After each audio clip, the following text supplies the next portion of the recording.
Hello everyone, I'm Ben. Today I'm going to talk about my own study methods. Usually when I study, first I review the important things that I studied in school that day. I usually do this at the school library, which is very quiet. Then I solve some problems about this information. When I finish, I grade my score. Then I solve the problems that I got wrong.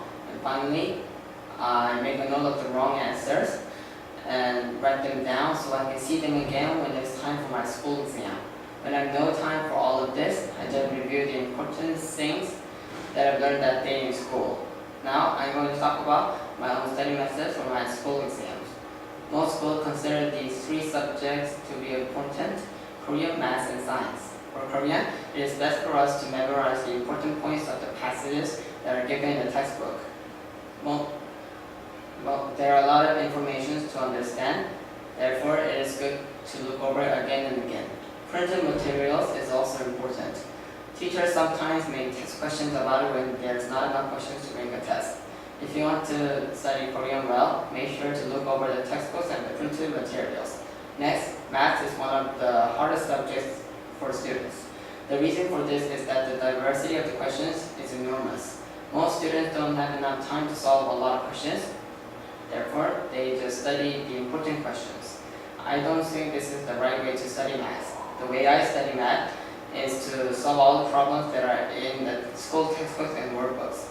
Most teachers make some math test questions with these books, and it will be comfortable for me to know all the questions that are in these books.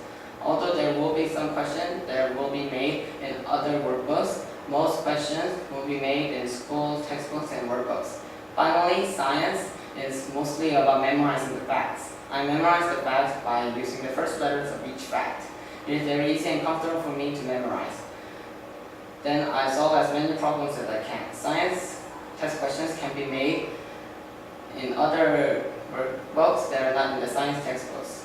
The important thing to look over in the textbook is the experiments. I look over the steps of the experiments and understand how the results are made and memorize the important facts about it. In conclusion, most schools consider these three subjects to be important, and these are my study methods for them.